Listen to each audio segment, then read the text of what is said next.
Donc notre projet, c'est l'eau terrestre est-elle extraterrestre? Donc en fait, on s'est demandé d'où pouvait provenir l'eau sur Terre, qui est l'origine de toute la vie. Donc l'eau, tout d'abord, qu'est-ce que c'est? C'est ça. C'est une petite molécule composée de 2 atomes d'hydrogène et d'un atome d'oxygène. Alors, concernant son origine, on a 2 hypothèses. La première, c'est que l'eau viendrait de l'intérieur de la Terre. Et la deuxième, c'est que l'eau viendrait de l'extérieur de la Terre. L'hypothèse intraterrestre, je ne vais pas la développer pendant le projet parce que ça prendrait beaucoup trop de temps et donc on n'aurait pas eu la possibilité de bien aborder l'autre.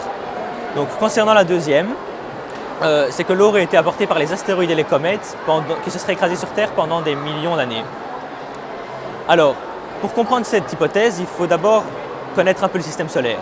Donc tout d'abord, le Soleil, qu'est-ce que c'est? C'est une étoile du type naine jaune. Et la Terre, c'est une planète de type tellurique. Alors, la Terre, elle est 109 fois plus petite que le Soleil. Ça veut dire que si on prend un Soleil de 20 cm, comme ici, la Terre, en proportion, fait la taille de la petite boule bleue contenue dans ce flacon. La distance entre la Terre et le Soleil, elle est de plus ou moins 150 millions de kilomètres. Le chiffre exact, c'est 149 597 871 km. Mais bon, on va dire 150 millions, c'est plus facile. Alors, cette distance en astronomie, elle est vraiment importante parce qu'on l'utilise comme une unité de mesure. Ça s'appelle l'unité astronomique. Ça veut dire que quand on dit qu'un objet est situé à 3 unités astronomiques d'un autre objet, il est situé à 3 fois la distance Terre-Soleil de cet objet. Alors maintenant, on va voir où est-ce qu'on est dans l'univers. Donc on est dans une galaxie qui s'appelle la Voie lactée. Il y a une image là-bas en haut, si vous voulez. Dans cette galaxie, on est situé en périphérie, dans un bras qui s'appelle le bras d'Orion.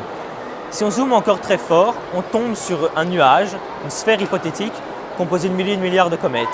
Ça s'appelle le nuage d'Oort. Au centre de ce nuage, si on zoome encore très fort, on tombe sur le système solaire qui est ici, avec le Soleil, Mercure, Vénus, la Terre et Mars, la ceinture d'astéroïdes, Jupiter, Saturne, Uranus, Neptune, la ceinture de Kuiper qui est une ceinture d'astéroïdes et de comètes, et le nuage d'Oort dont je vous ai parlé tout à l'heure qui en fait engloberait le tout.